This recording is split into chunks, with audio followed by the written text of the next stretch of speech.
sir. Yes. I cannot see myself. Okay.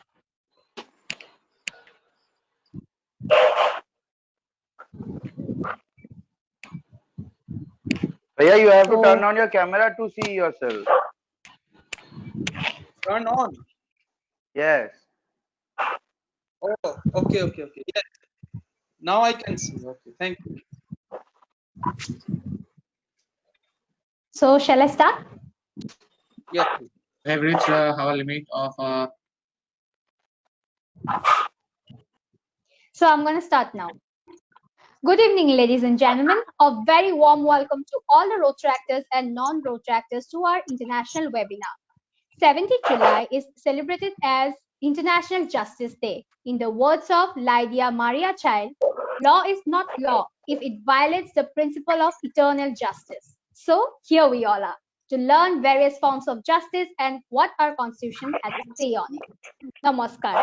I myself, Rotaractor Angelina Kalita, on the behalf of Rotaract Club of Rongali, Guwahati, RID 3240, India, would like to welcome all of you on this platform where all of us here today have connected from different parts of the countries, from different law schools, and including NLUs.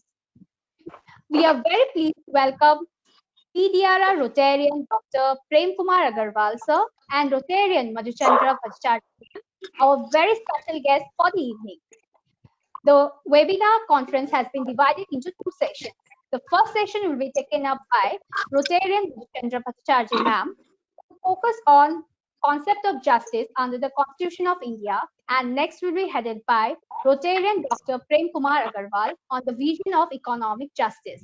At the end, we will be having a question and answer round where participants will get the opportunity to interact with our guest speakers, and for that, I would request them to put their questions in the chat box.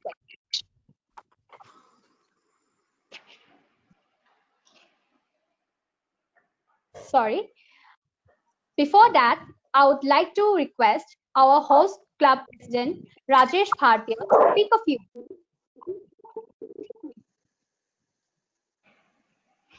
Am I audible? Yeah, yes. Yeah. Good evening, one and all. Welcome everyone to this second event of our Rotary Year 2021, hosted by Rotary Club of Rongali, Guwahati. Pardon my voice, it's little crack. I feel privileged to be the president of this prestigious club and humbled to see more than 300 participants registering in this webinar, which has international delegates also. I take the opportunity to welcome the speakers, Rotarian Madhuchandra ma'am, Advocate Guwahati High Court, and PDRR Rotarian Prem Kumar Agarwal Bhaiya, former judge, Honorable Calcutta High Court, faculty, West Bengal National University of Juridical Sciences, Kolkata. I would also like to welcome IPDRR Deepjyoti Das, PDRR Ontu Paul, PDRR Vinay Agarwal Bhaiya to this webinar, and above all, to all the Rotaractors and non-Rotaractors who have joined from the different parts of South Asia. I hope you will enjoy all the sessions with patience. Thank you. Thank you, President Rajesh Bhartia, for your beautiful words. Now, I would like to request host chairperson, Rotaractor Pranjan Das, to speak a few words. hello. Am I audible? Yeah, Hello. yeah. Please proceed. Good evening, everyone.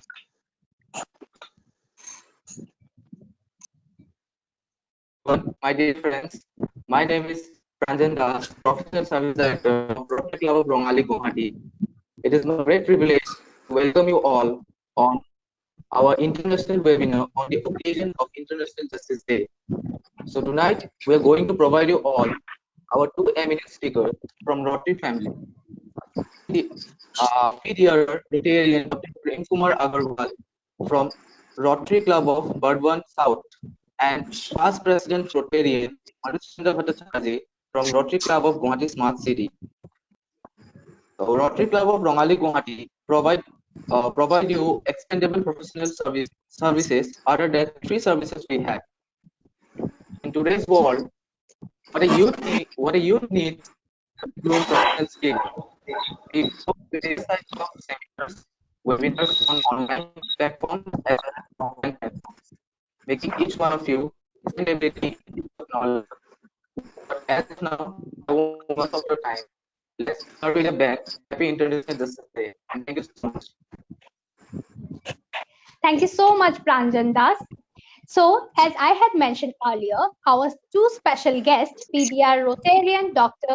Prem Kumar Agarwal and Rotarian Madhuchandra Bhattacharjee, will be sharing with us their expert opinions. But before that, I would like to tell a few words about Madhuchandra ma'am. Ma'am is known to everyone as an advocate of Guwahati High Court. She did her master's degree in political science from Guwahati University, and thereafter she studied law from A.K. Chanda Law College, Silchar. After passing law, she wasn't interested to pursue legal profession, so she started working in school and did her B.Ed. But after 2 years, she discontinued teaching profession for some personal reasons.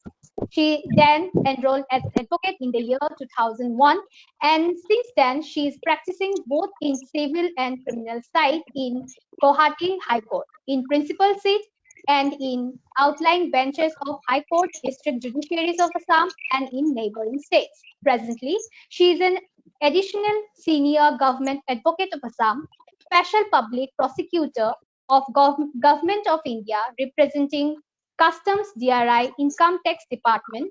She is also a central government counsel in Central Administrative Tribunal, Guwahati. Apart from serving as a law professional, she also has interest in cultural activities. She is actively involved with various organizations as she always loves to extend her helping hands to the people who are in need. She is a follower of Art of Living Foundation and actively involved with various activities of Art of Living. Her heart always cries for the needy and the poor of the society. So, to do something for the society, she joined Rotary in the year 2016. And after 2 years, that is in 2018, a new club was formed under her initiative, and she became the charter president. She is also a Paul Harris Fellow of Rotary.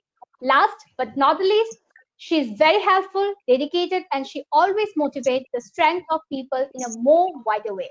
With that, I would like to request all of you to give your full attention to Madhuchandra ma'am. And please virtually help me to welcome ma'am on the platform. Madhu ma'am, please, this platform is now yours. Ma'am, are you there?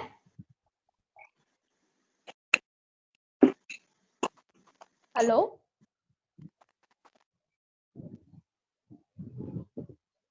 Hello?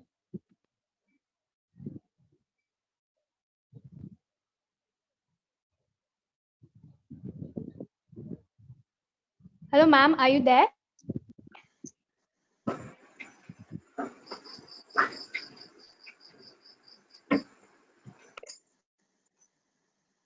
Hello?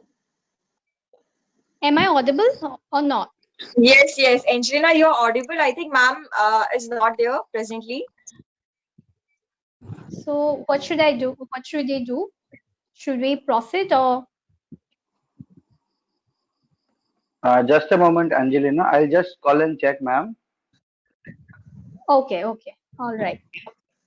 I'm so Yeah, sorry for the ma'am inconvenience. Ma'am will be here shortly. Ma'am is there, but I think she's facing some audio issues. So can anyone help her? Yeah. I'm just checking.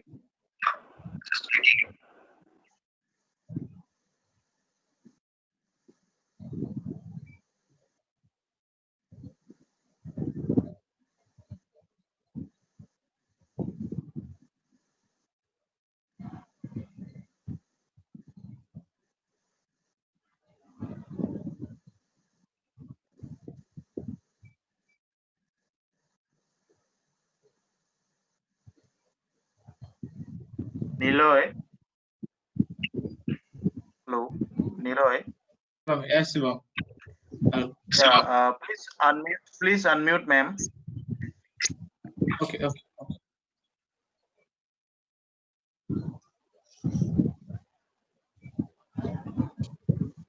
I think she should. Madhuchandra, right? I have to find her in the list. One second.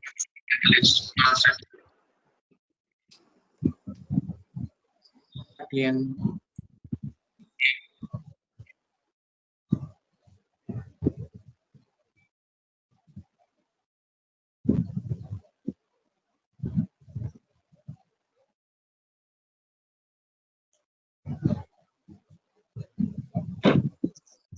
She's unmuted, yeah. Ma'am, can you hear me?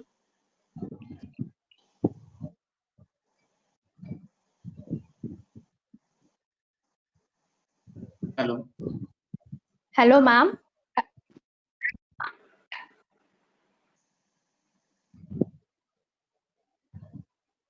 She's having some network issue or something.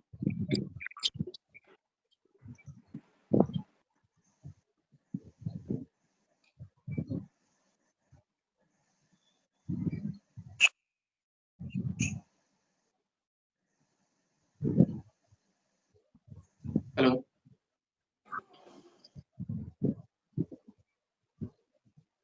Hello, Shilvam.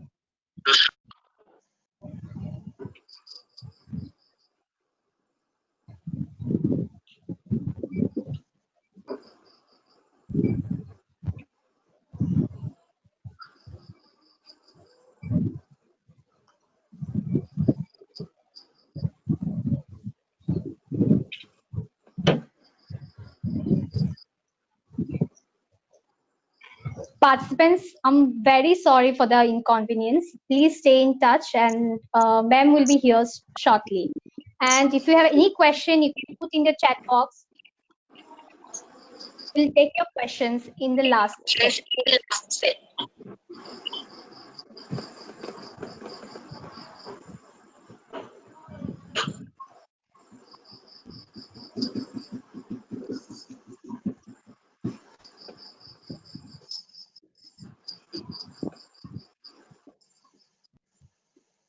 Angelina, I think we should start with our next speaker. Yeah.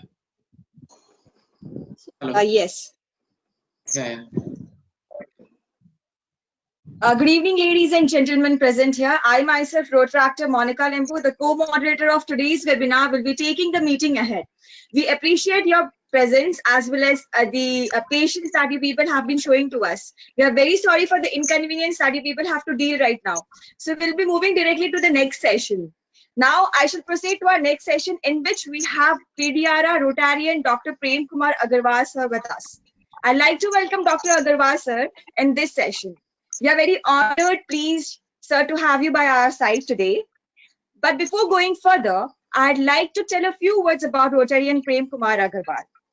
Dr. Agarwal is an alumnus of St. Xavier's School and College. He pursued his LLB, LLM, and PhD from the University of Burdwan, West Bengal, a former judge under the Judicature of Honorable Calcutta High Court, and founder faculty of West Bengal National University of Juridical Sciences, Kolkata. Professor Dr. Agarwal is presently serving as the head of the post-graduation department of the law section in the Heritage Institution, Hooghly Mohsin College. As a PhD guide, Dr. Agarwal has been supervising research scholars in Burdwan University and other universities as well. A strong advocate of human rights and civil liberties, he visited Sweden as a cultural ambassador and delivered a series of lectures on culture polity and legal system of India under the prestigious group study exchange program of Rotary International. A past district Rotaract representative, Dr. Agarwal has addressed various youth conventions in Singapore, London, and Paris, besides many places in India. Rotarian Dr. Agarwal is a PDRCC Rai District 3240 and past president of Rotary Club of Burdwan South. He is the editor-in-chief of Global Journal of Juridical Sciences, besides being a regular contributor in various reputed journals. Dr. Agarwal is a visiting faculty trainer at the National Judicial Academy of the Honorable Supreme Court of India, West Bengal Judicial Academy of the Honorable Calcutta High Court, Administrative Academy, and Police. He has authored around 10 books, while out of them 2 books are still in the press. Dr. Agarwal is very much passionate about preparing his students for career in judicial service, legal service, prosecution service, etc., which she has been doing successfully for the last 15 years. Before inviting Dr. Agarwal sir in the practice, I request participants to be please kindly attentive in this session. And for any queries or doubt, we will be taking those questions soon after the session ends. So now I'd like to welcome Rotarian Dr. Prem Kumar Agarwal sir here virtually, who would be dealing with the topic of vision of economic justice. Sir, please, the chances are yours, sir. Okay, Monica, thank you for such a nice introduction. But then, You're most welcome, sir. this, My am I pleasure. audible clearly? You can Yes, you sir, can yes, hear me sir. properly. Okay, Yes. okay. So I feel young in the company of young people like you. So at heart, I'm still a Rotaractor and not a Rotarian. So, Oh, so all of you know that, isn't it? So I feel more comfortable in the company of Rotaractors than Rotarians.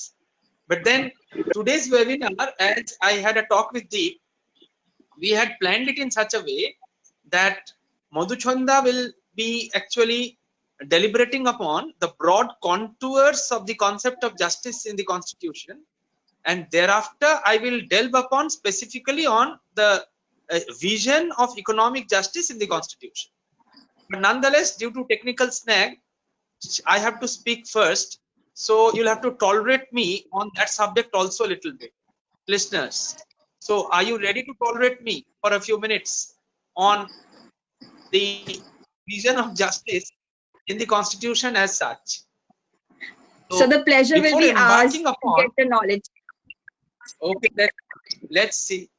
Okay, so justice is a word which cannot be exhaustively defined.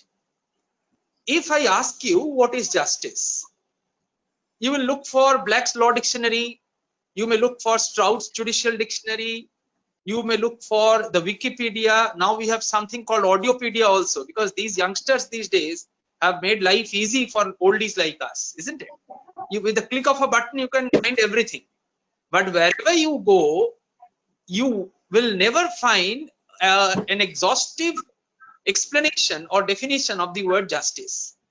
It is very close to fairness. It is very close to reasonableness. It is very close to equity, equality, and all that. But what justice is, if you want to understand, the best way is to ask a victim of injustice what is the justice in a particular set of circumstances. He will tell you what justice is. Those who know me for a very long time, they know that even in my WhatsApp and Facebook tagline, they will find a sentence which is injustice anywhere is threat to justice everywhere. Injustice anywhere is threat to justice everywhere. This line was actually, this sentence was framed by Martin Luther King.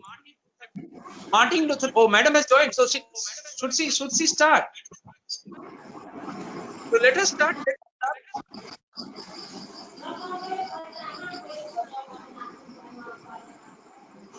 Madam. Am I audible? Yeah, you are audible. Yes, ma'am. You are audible. Yes, ma'am. Can Yes, you ma'am, you're hear audible. me? So Yes, ma'am. let Yes, madam ma'am. Yes. start. I think we already started. Yes, ma'am. So, ma'am, So let us. Sir, you can please continue. Yes, sir. After that, maybe ma'am can join Yes, after yes. you. Yeah, yeah. Yes, yeah. yes. Okay. Agarwal ji, I'll look please, at that. you carry out. Yes, yes. Thereafter I shall. Oh, madam, with your permission. Madhuchanda No, madam, no. with your Yes, yes. You please go ahead. Please Okay. continue with your. Okay. Thank you. So the word justice, as I was telling you, is very difficult to comprehend. It's very difficult to have a straitjacket formula to denote what justice is. So a victim of injustice in a particular set of circumstances can tell you what is justice. As I was telling about Martin Luther King's statement, injustice anywhere is threat to justice everywhere. In fact, the entire legal system or judicial system, or the laws for that matter, are a means to an end. The end is justice and the means is the law. So what we are achieving, or what we are trying to achieve, is justice. What we are aiming at is justice. But then justice is a very elusive concept as such, more so when it comes to economic justice, to which I'll come a little later on. Now, if we both say, let us confine our constitution today's discussion, otherwise it will be too spread out. All of us know about the preamble to the Constitution of India. I will try to be as less technical as possible, because I presume there are many non-law persons in the audience. So, we the people of India, having solemnly resolved to constitute India into a sovereign, socialist, secular, democratic republic, and blah blah blah, then what is written? To ensure justice, social, economic, political. So the object of the framers of the Constitution, as embodied in the preamble, was to bring out justice, social, economic, and political. So this ought to be the goal or the object of the government through the mechanism of the Constitution. Now, how do we achieve it, or how is the way in which we can go about that mechanism is broadly laid down in the Constitution. But then whether it will be successful, whether it is successful or will be successful in future, depends on people who handle the Constitution or who sort of implement the constitutional provisions. Now, I remember a very nice or very interesting incident. After the drafting of the Constitution, Dr. B.R. Ambedkar, who was the chairman of the drafting committee, was addressing a press conference, and there a British journalist asked him, Mr. Ambedkar, Dr. Ambedkar, if 50 years hence, if this Constitution fails, whom will you blame? 50 years hence, if this Constitution fails, the people will fail the Constitution.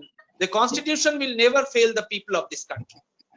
So, laws or Constitution depends on the people who work upon it.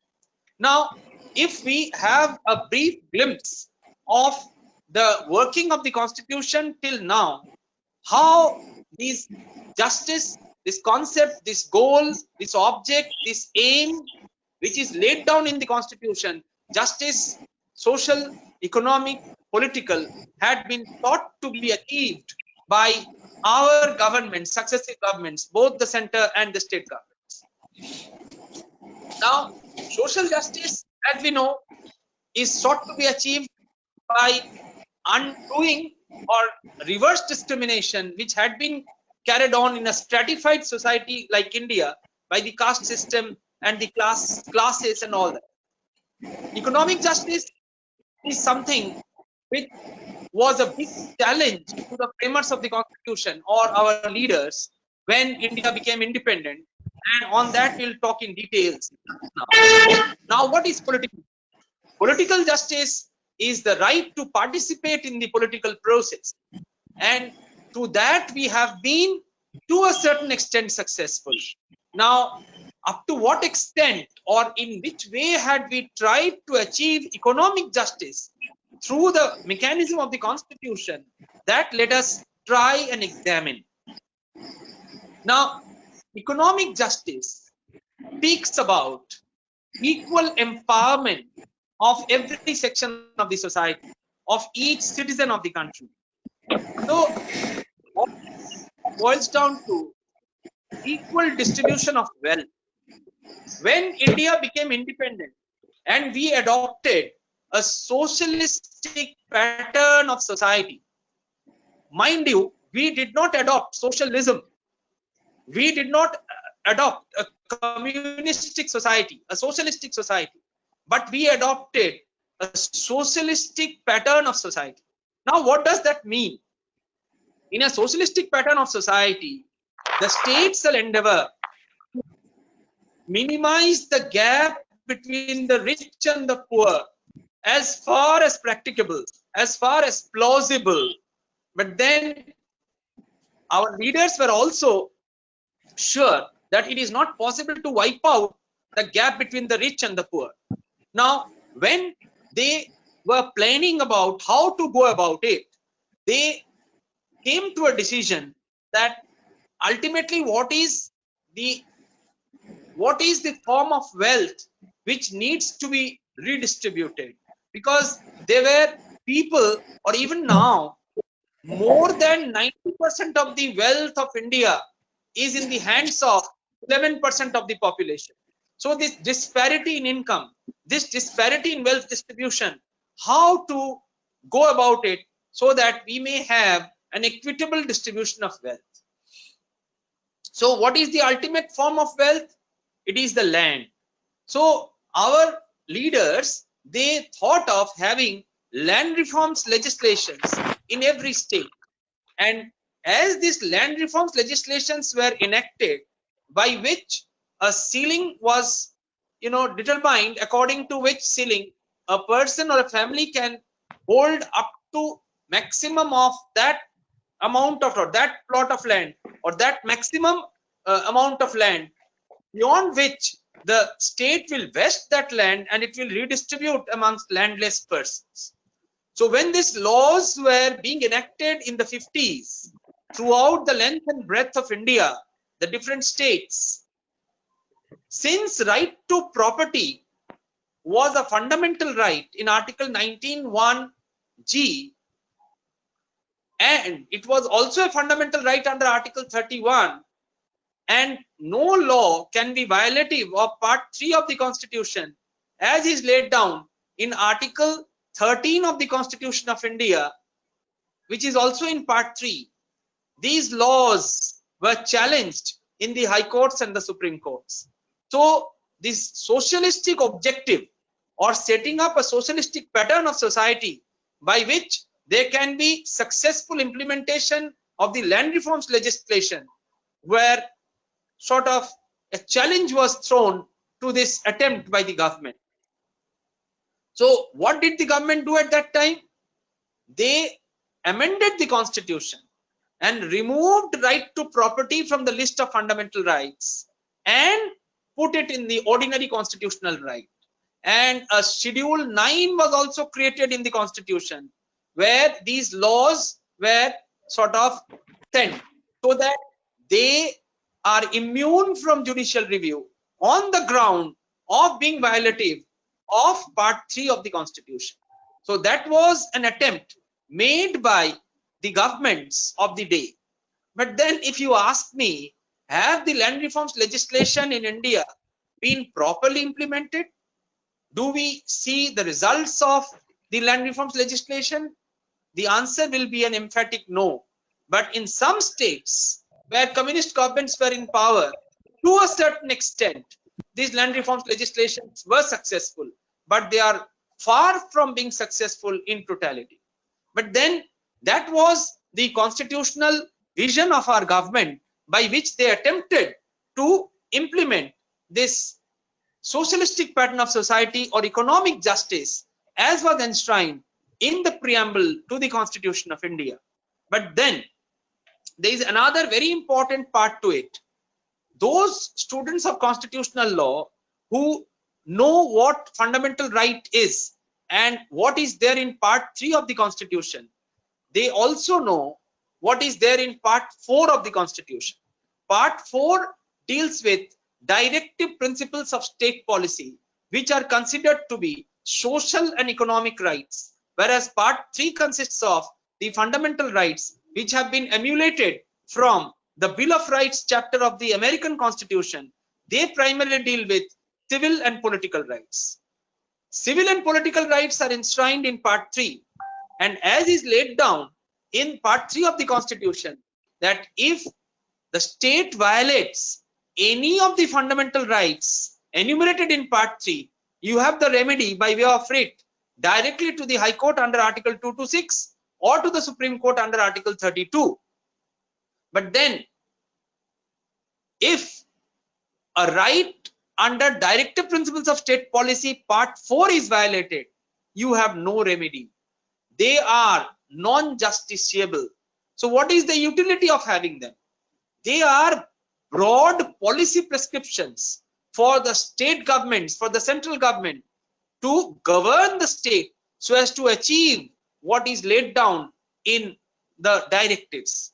But then in furtherance of the concept of economic justice, which runs through like a fine thread in the Constitution of India, the Supreme Court, the apex court, have interpreted these directives in such a creative manner that some of these directives have been read into the fundamental rights. And the result is that laws which ought to be void or invalid on the ground that they violate Part 3 of the Constitution were declared to be valid because they were in furtherance of some of the directive principles of state policy as laid down in Part 4. For non-law audience, let me clarify this. Article 13 of the Constitution of India clearly lays down no law can be violative of Part 3 of the Constitution. If any law, and law includes acts, ordinances, bylaws, rules, customs having the force of law. So if any law is enacted which violates any of the fundamental rights, that law will be void. But then Article 39 small b and small c were inserted in the directives, where it was laid down by way of amendment that notwithstanding a law which violates Part 3 but furthers the objective of these directives, the law will be valid. So even if a law is infringing a fundamental right, but if the law is enacted in furtherance of the objectives mentioned in Article 39 small b and small c. Now what does Article 39 small b and small c lay down? They laid down that the resources of the state shall be so distributed as to subserve the common good. That is equal distribution of wealth. So all these land reforms legislations, all the legislations which aim at equality or equal distribution of wealth will be protected even if they violate Article 14, even Article 21 of the Constitution. So that was the interpretation attributed to some of the directives. They were read in the fundamental rights, and hence through this progressive interpretation of the Constitution, our judiciary has strengthened the economic justice vision in the Constitution. Now, how it is to be implemented, how that has to be implemented by our politicians is up to us. Now, this social justice phenomena, economic justice phenomena had become political issues way back in 60s, and we found stalwarts like Ram Manohar Lohia, like Jai Prakash Narayan. They were very honest in their mission and vision both, but the trees which they planted bore fruits in the name of the politicians which we now see. They are more interested in horse trading and Ayaram and Gayaram. So the honest tree which was planted by great leaders who were real socialists and socio-economic thinkers, I don't know if they are watching from the heaven what is happening to their vision and mission.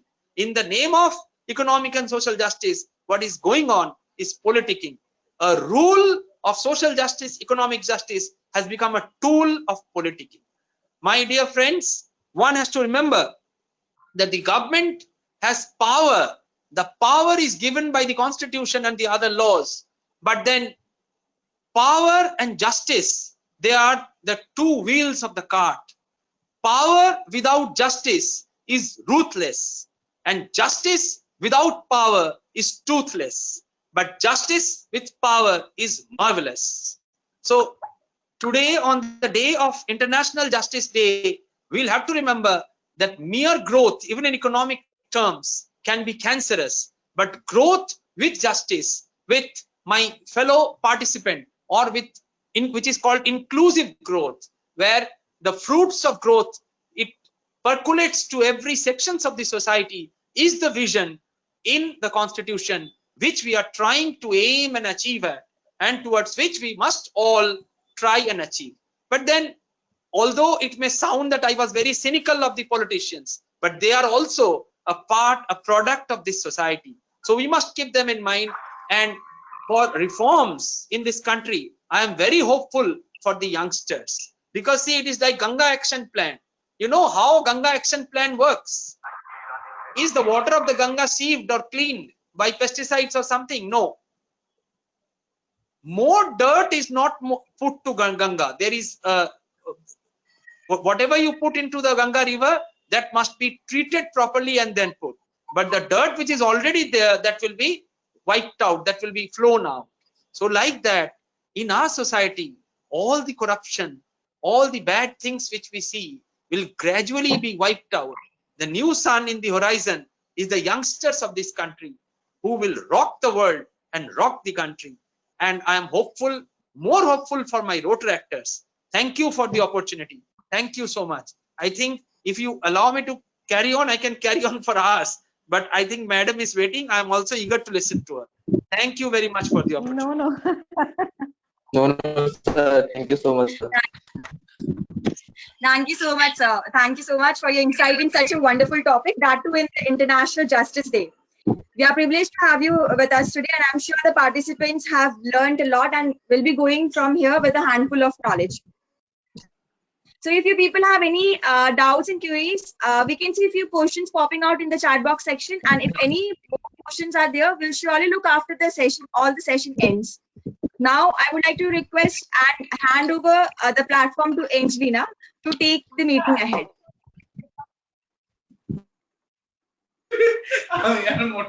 Thank you, Monica. So now, before proceeding to our next session, I would call IPDRR Rotaractor Dibjyoti Das to speak a few words.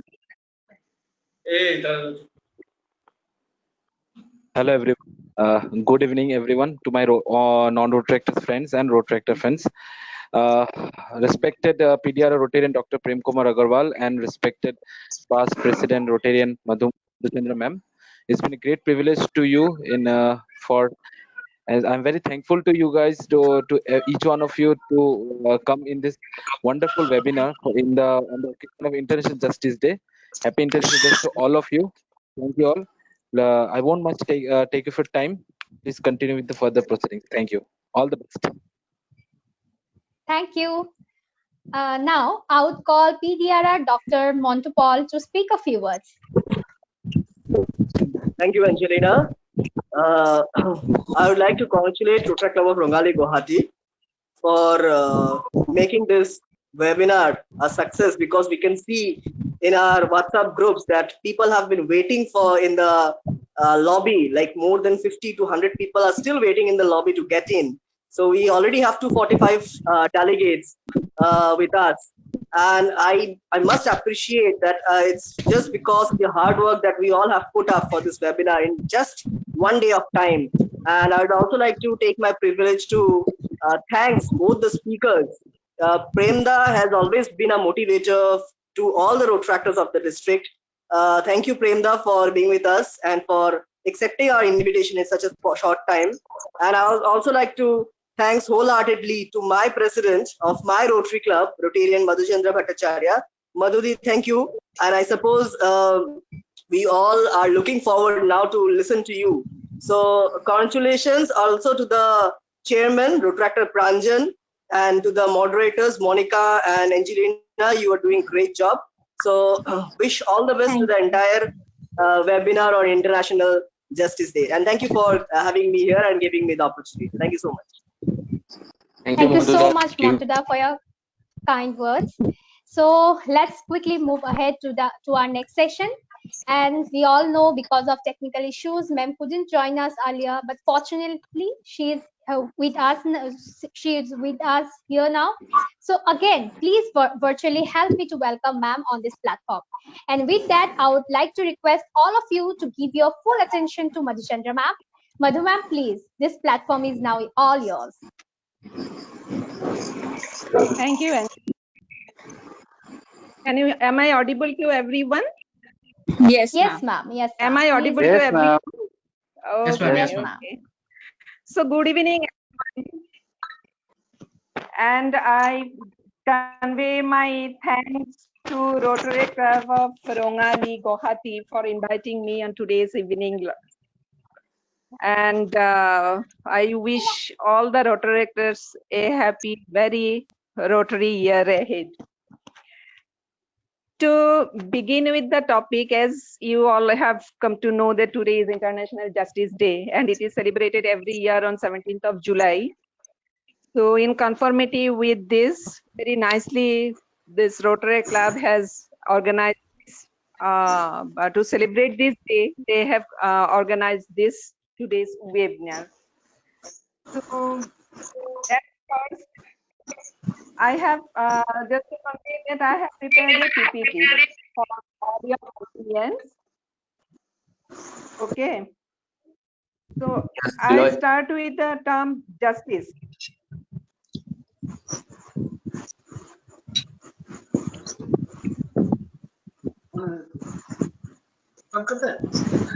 Am I audible? Yes, ma'am. Yes, ma'am. You're audible. Yes, yes. So first, I just start with the today's my topic is this is my topic about concept of justice in the Constitution of India.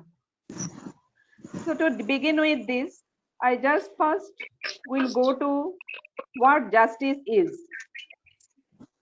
The term justice actually this originated from the Latin expression justitia, which means righteousness or equity. Various legal dictionaries also define justice. In one such, it is stated by virtue which every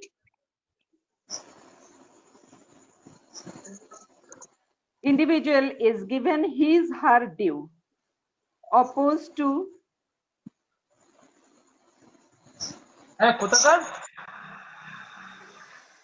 wrong or injury. And another meaning of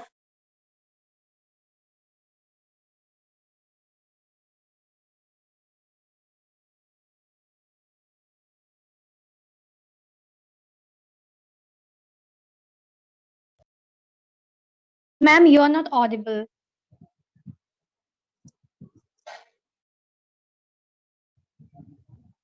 Please unmute your mic, ma'am.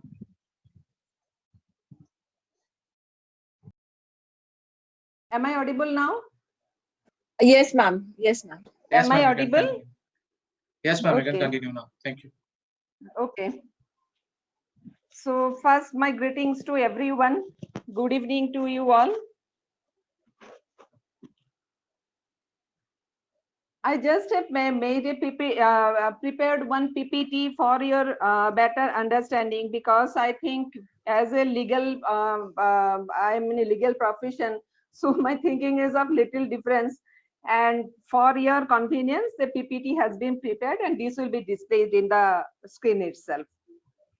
So first of all, to conformity with the International Justice Day, I just first state the justice, how this word has originated. This is actually come from a Latin expression. This is justitia, which means righteousness or equity. Various legal dictionaries also, as your earlier speaker Prem Kumar Agarwal, he has said, there are various definitions of justice in different legal dictionaries, but these are all the assumptions. So because the justice term is a very wide term and it has to be understood with the situation also. So one of the legal dictionary which defines justice as in one's virtue by which every individual is given his her due, opposed to wrong or injury. Another meaning of the word justice is given is fairness, moral rightness, a scheme or system of law in which every person receives his her its due from the system, including all rights, both natural and legal.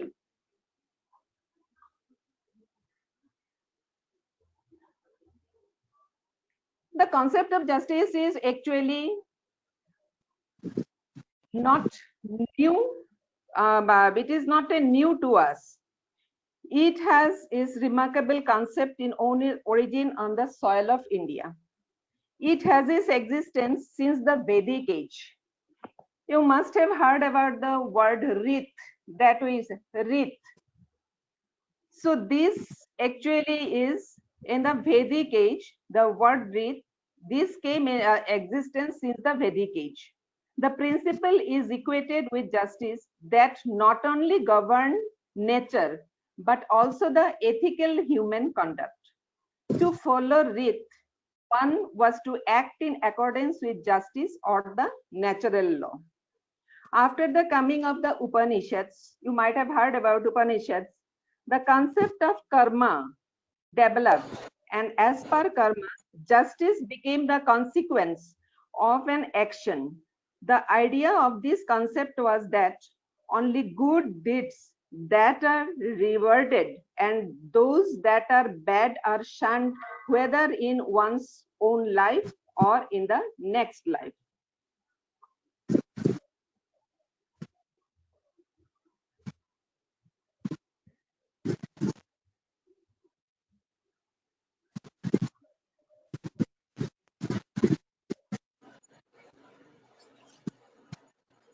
Then there came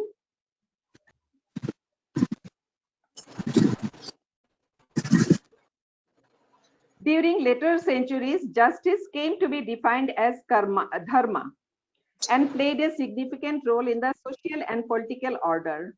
We know about the prevailing form of kingship in India, and in every kingdom, it became the duty of the king to do justice and thus in turn dharma to his subjects.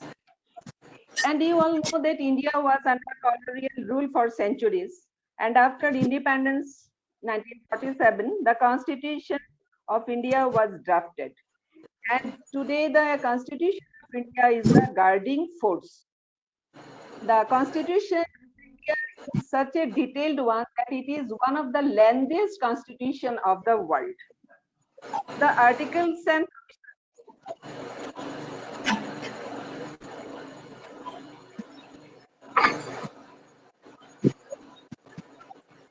The articles and provisions of the Constitution has been inserted by the makers of the Constitution was with purpose. The term justice is found only in few places in the entire Constitution, namely in preamble, as our earlier speaker, Dr. Agarwal, he said, Article 38, Article 39, 39A, and 142.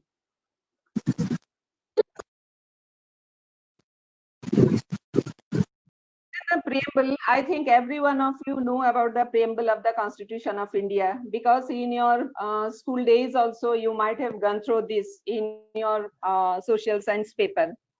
So in our preamble, it is stated that the people of India, having solemnly resolved to constitute India into a sovereign, socialist, secular, democratic republic and to secure to all its citizens.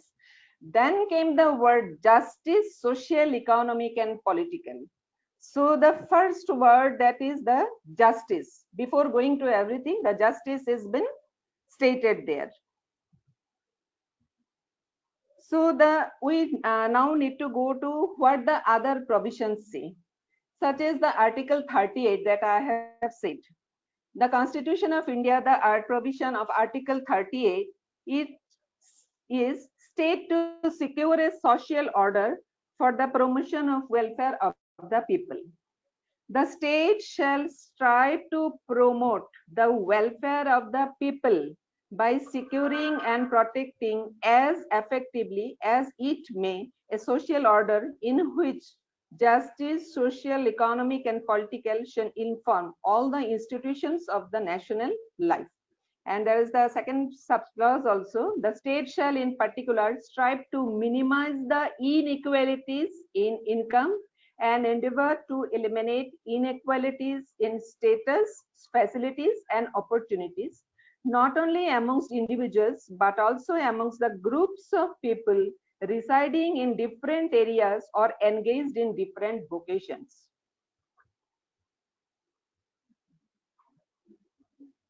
Then comes Article 39. it is also part of the constitution that certain policy, you might have heard about these directive principles of state policy.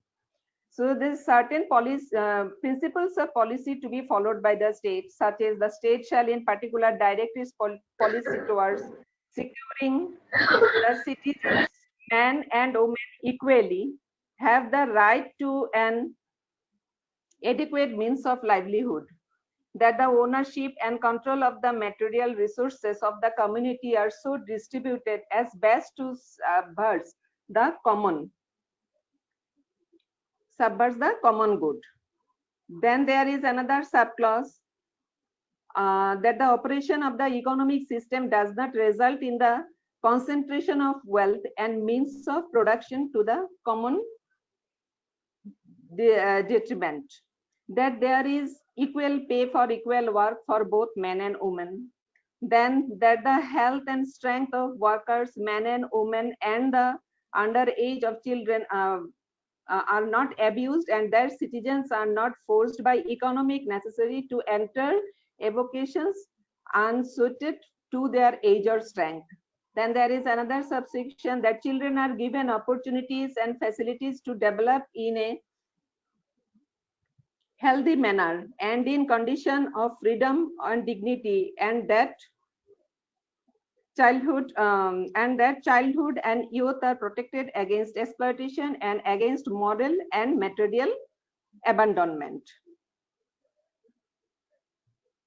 Then comes the Article 39A. This is later on it was inserted. This is equal justice and free legal aid.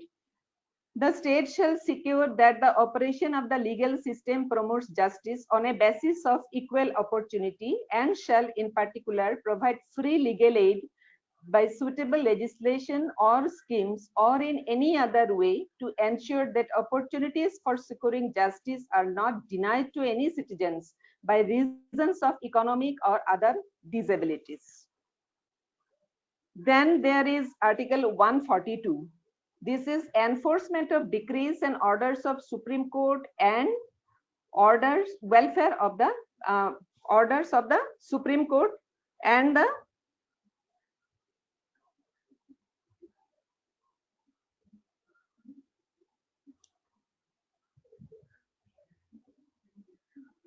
then there are sub clauses also. 42(1). This speaks that the Supreme Court in the exercise of its jurisdiction may pass such decrees or make such order as is necessary for doing complete justice in any cause or matter pending before it, and any decree so passed or order so made shall be enforceable throughout the territory of India in such manner as may be prescribed by or under any law made by the Parliament, until provisions on that behalf is so made in such manner as the President may by order prescribe. And the subclause 2 is subject to the provision of any law made in this behalf by Parliament, the Supreme Court shall, as respects the whole of the territory of India, have all and every power to make any order for the purpose of securing the attendance of any person, the discovery or production of any document, or the investigation or punishment of contempt is itself. So from the above reading, we can just see that in the Constitution itself, there is the makers of the Constitution has inserted the provisions in such a way that every citizen residing here in the territory of India can get equal justice.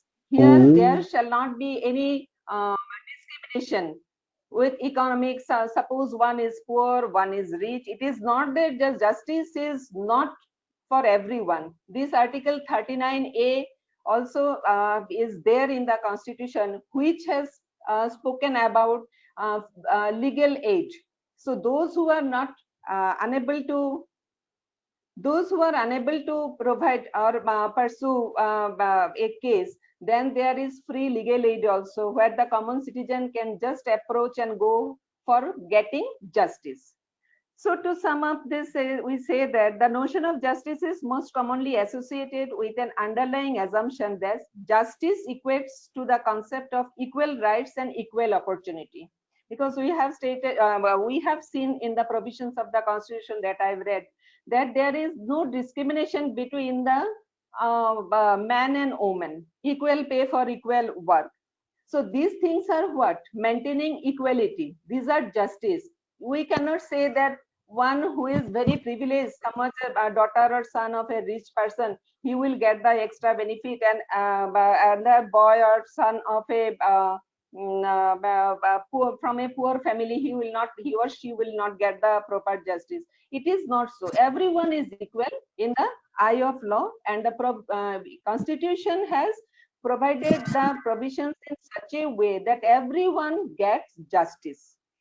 So we can say that the justice equates to the concept of equal rights and equal opportunity to have access and fair treatment in the legal system. This necessarily means that this has to involve an exercise of rendering what is right and equitable towards one who has suffered a wrong, as well as declaring why an individual is wrong and liable to be brought to law. So with this, I'm just summing you up. So these are just it's just a concept, an overview of the word justice and what is there in the under the Indian Constitution. Thank you so much, Madhu ma'am, for your enlightenment on the concept of justice under the Constitution of India. We are very privileged to have you with us today, and I'm sure participants have also learned a lot today. Thank you, ma'am. So participants, we will take your questions now. So start putting your questions, and for the Q&A session, I'll call Monica to take over. Monica, are you there? Yes. Thank you so much, Angelina, for again giving me this opportunity. Sir, are you there? I'm there. Yes, sir. Sir, there are many questions that the participants have put on for you, as well as for ma'am. So I'll be reading few questions. Yes, sir. So if you would be able to clear those doubts to the participants, sir, accordingly. Yes, I'll try. Yes, sir. Yes, sir. So here I. Yes, sir. Sir, the question has been put by Pooja Majumdar.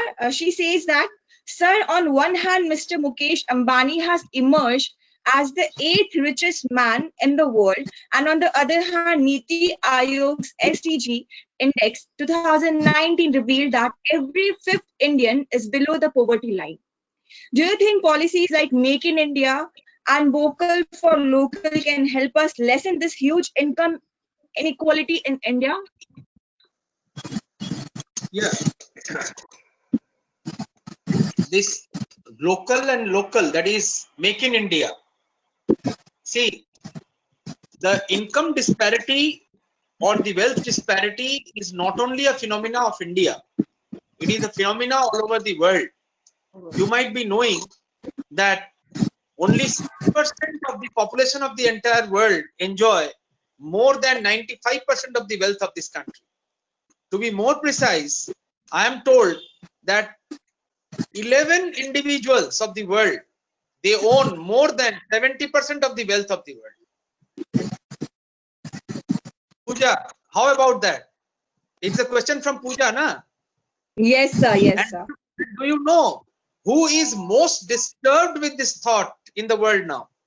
Do you know that? He is one of the richest person on the face of the globe. His name is Bill Gates. He is always disturbed and he's writing a lot on this. His Bill and Melinda Gates Foundation is doing a lot of work towards all this. But this is a challenge which the entire world is facing, and India is also doing. Now, how to reduce this disparity, how to set up a socialistic pattern of society is a big challenge. Now, it had been a challenge since the inception of the Constitution. It is still a, because maybe during the time of elections we are very serious, but after that, you know, we all know what is the truth. So Maybe one day we will achieve it, or at least be little closer to our goal. But in the near future, I don't see any hope. This gap is widening day by day. And then a resurgent middle class will somehow mitigate this problem. Is that okay, Pooja? I hope Pooja Majumdar has got her answer. Sir, we will not delay and we'll move into the next question. Yes. Here we have a question by Jyoti Lekha Deka. He says that I have a question regarding pension holder. As we know that every pension holder has to suffer various problems to get their pension in time. So in that case, how much sufferers get the economic justice? Good question. Very nice. That is a good question. That is the real question. What is happening in the reality? You know, the poor fellow, the old person, they have to be brought even in a khatia to the bank to get their pension. In spite of having rules in the banking rules that it is the bank's responsibility to send the pension to such a person's house who cannot move. But then, you know, much of the bad we see around us is not due to the noise of the bad, but due to the silence of the good. We must always remember this. And day by day, we are becoming more and more tolerant. Things around us are happening which are so manifestly unjust, but we hardly protest. This is one issue which has asked, and I can see many such incidents everywhere where banks do not pay a heed to the rules regarding old people, regarding the elderly. Your club can take up this issue and become a bridge between the pensioners and the bank. Yes, sir. Yes, I will surely look into this. Sir. Yeah. Sir, there is another question by Kripranjali Sharma. She's been asking, how can the Constitution of India be helpful in providing justice to child labor and child marriage? As we know that in some countries or states, they follow such superstition. Yeah. Most of the marriages in India are child marriage. Do you know this? Most of the marriages in India, even today, are child marriages. Yes. Now, it is a big challenge. We codified our Hindu law in 1955.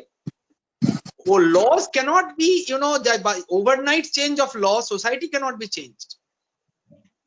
But then this has to be rid of by creating more and more awareness. And that is gradually happening. That is true. I don't know the condition in Assam, but in Bengal, whenever the administration comes to know about a child marriage, the district collector or the district magistrate, he takes steps to dissuade the parents not to get the girl married off. And this is done with the help of school teachers of that girl. They go and try to convince the parents, and even if the girl cannot gather courage or garner courage to oppose, these things are being dissipated. And this is a very big awareness which is going on in Bengal. I don't know about Assam. What is the condition in Assam regarding child marriages? Assam child marriage ratio is bit low. Very low. Good. That's nice. So here we have another question by Chinmoy Biswas. He's been asking, sir, how to stop political interference and misuse of our constitution by the politicians. Political interference, misuse of our constitution. See, only the politicians are misusing. We are not misusing. This person who has asked this question, ask him, is he aware about the chapter on fundamental duties in part 4A of the Constitution? Are we doing our duties properly? See, when we point our fingers towards other, 3 of the fingers are pointing towards ourselves.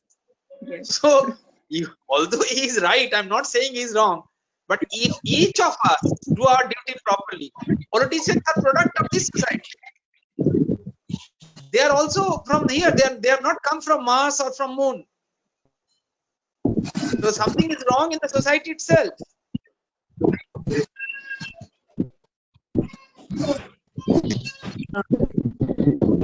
Okay, sir, we move on to next question. This is a question by Null, who has been asking that in case of unimaginable, sir, am I audible to you, sir? Yes, yes, yes. Yes, sir. Yes. So in case of unimaginable heinous crimes, don't you think that the punishment must be more intense so that it can break the morals of hardcore criminals? This is asked by Null. What can be more severe than death sentence?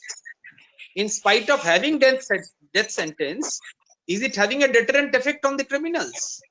See, crime had been there since the human society had been there. But then if we conduct the trials properly in the courts within time, and if the conviction rate is a bit high, people will have a little fear and rule of law will find roots. But then in our country, most of the trials at the cost of contempt of court, I'm telling you, hopefully nobody will file a contempt against me. Madhukanda, please don't file a contempt against me. Most of the trials in the courts are charades, are nataks. The real trial has already been finished. I am telling this as a former judge also, I'm telling you. So we have to be very serious with the judicial process. And the executive wing of the government, the political executive, somehow, they don't want a strong judiciary. Because judiciary is the place where the common person can come and complain. And hence the condition of the judiciary. But then gradually again, a strong middle class upsurge and youngsters, if you declare that we will not compromise with corruption, we will not compromise with opacity, we want transparency, we want delivery of your promises, then all the bad people will be away from you. You'll have to remember that. Sir, there is another question by Anandita Hajra. I always support life in instead of marriage, but still our conventional society always supports marriage. Do you think, sir, life in is immoral? I agree marriage has legality, but today marriage is not like before. No, I think she has written live in instead of marriage, live in relationship. Livin, live in. So yes. Anindita prefers live-in to marriage. That is okay, no problem. Because see, live-in as a relationship has been recognized in a law in India also. Law students know it. It is in the Domestic Violence Act. It is laid down that people who are in live-in relationships, even they are entitled to claim the protection under the Domestic Violence Act. A lady who is in live-in relationship, she is also entitled to that. But then one has to keep in mind the background of the Indian society. Indian society is still too conservative to accept that at present, but gradually it may become the norm. In Nordic countries, it is all live-in relationship. There is no marriage. Yes, sir. Sir, with this, we have the one last question to you. By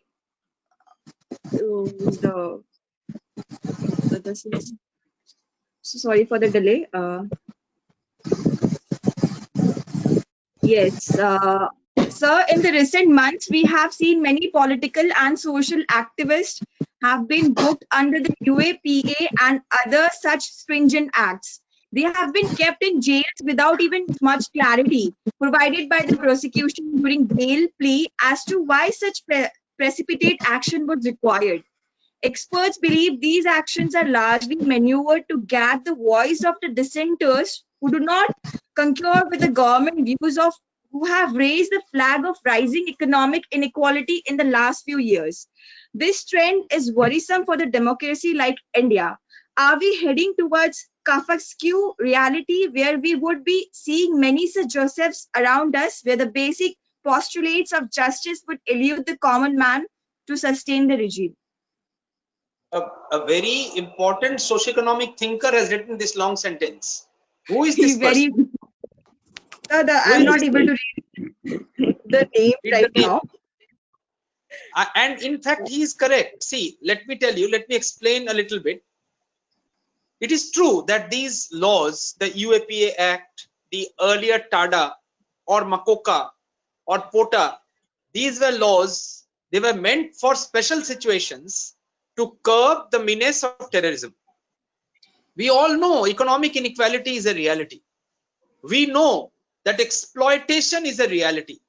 We all know that in our country, we have a person who earns millions of rupees daily, and there are others who cannot eke out their existence. But then the remedy to this is not, armed rebellion. History has shown us that armed rebellion or, violent way of ending this gap between the rich and the poor have never been successful. So we have to abide by constitutional norms. We have to fight it out through the constitution. We have pledged ourselves to the constitution.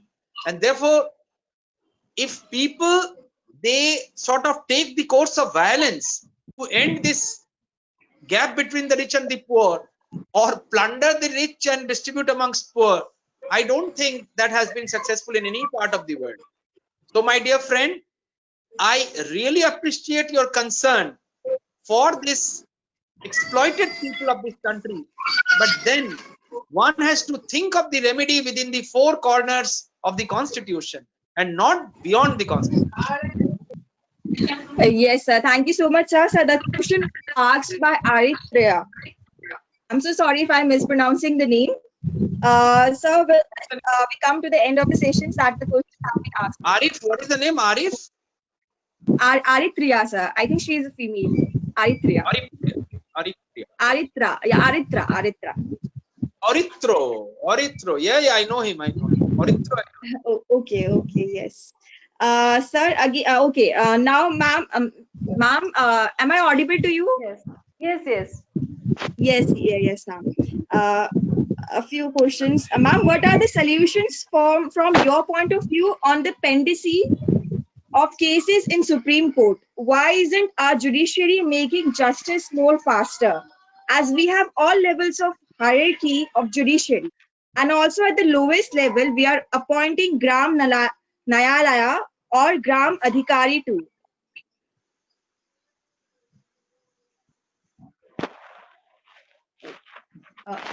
Hello. Yes, ma'am. Was my question audible to you? Yes, question is audible. But regarding the disposal of cases or pendency of cases. Yes, ma'am. Pending cases. I think it has changed a lot. It has changed a lot because it is somehow the advocates are also, the system is also quite responsible for pendency of cases. And now there are various amendments also in the civil, in our CRPC, CPC. So the time frame is given there. And adjournment also, if it is more than 2 days, then there are cost is also imposed to curb the pendency of the cases. And even in the actually in the lower judiciary than the higher judiciary, because from the lower judiciary cases are referred to the higher judiciary, so automatically the case remain pending. Suppose you go to get a justice in a district forum, then the party which actually is defeated, he may prefer an appeal, so this will go to the high court or to the appellate court. So this way actually the cases remain pending. And to speak with this has curved a lot. And in India, our Guwahati High Court is the highest in disposal rate. Okay, ma'am. Thank you, ma'am. There is another question. Again, establishment of fast track courts will promote faster justice. What is your take on it? No, the fast track courts are for faster justice. And you might have seen in Assam, I will not refer to the cases outside Assam, because in Assam, what I have seen, that the cases that has been taken up by the court has been heard so expeditiously, and this has been disposed of. You might have seen on recent 2-3 cases where this has been taken up very seriously, and there were various day-to-day trial also. Okay, ma'am. Ma'am, again, what are the solutions from your point of view on? Okay, this is done. Okay, as we know that our country's democratic sovereignty, fraternity, and jurisdictory, how the parliamentary can remove the non-used words such as gender discrimination, racial discrimination, and many more. How can some state or countries like Bihar and Uttar Pradesh can overcome this? Please give your opinion on this, ma'am. Yes, actually, this Bihar, UP, MP, the caste system is still prevalent. The people has not come out of the mindset, the earlier mindset. Even though they are, we are moving towards the even the 22nd century also.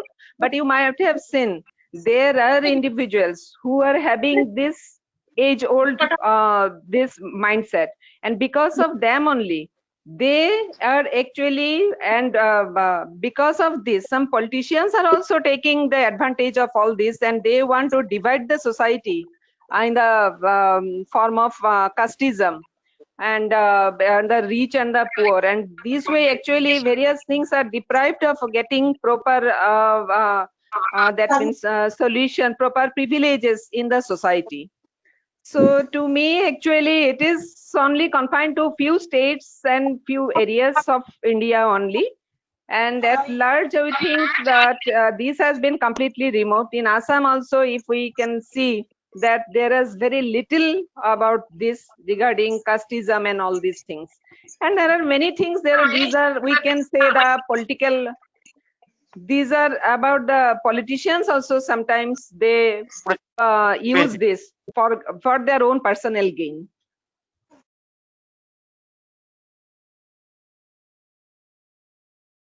Ma'am, here with this we come to the last question to you, ma'am, by Subhajit Banerjee. Is it not true that international law needs to be more stringent to get justice as well as the constitution, which can be simplified?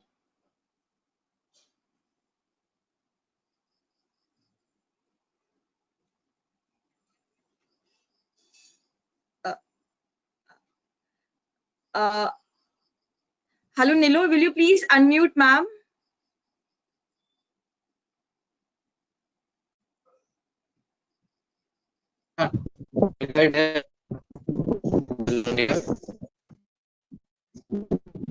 Hello, ma'am, you're, yes.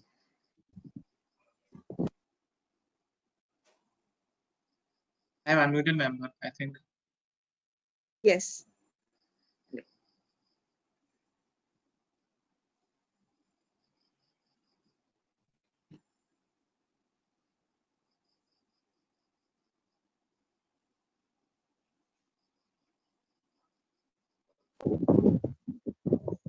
Hello, ma'am. Am I audible to you?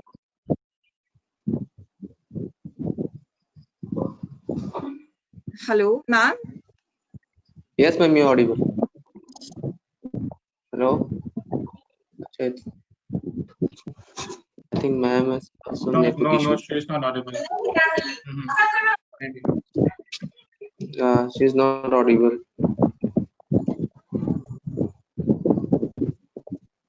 Yeah.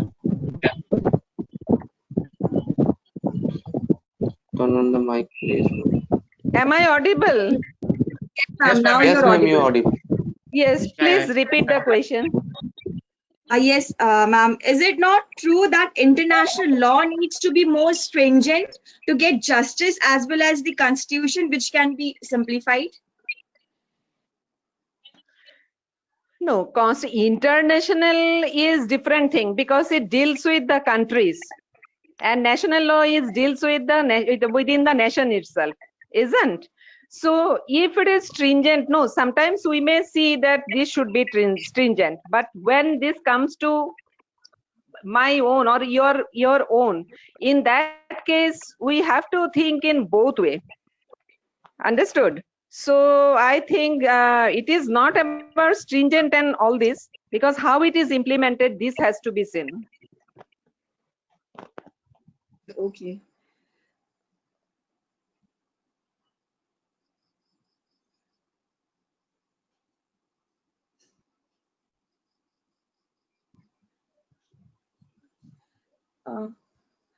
Okay, I have this one last question to sir. Sir, are you there?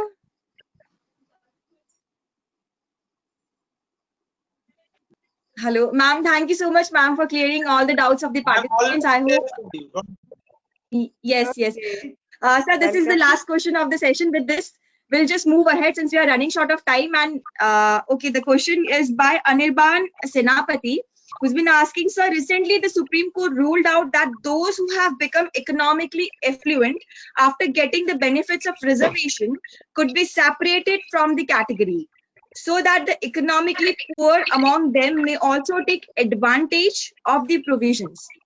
In other Yes. words, there is a need to revise the reservation list. So do you think Yes. reservation is about acquiring economic justice and not adequate representation of the backward classes? Yeah.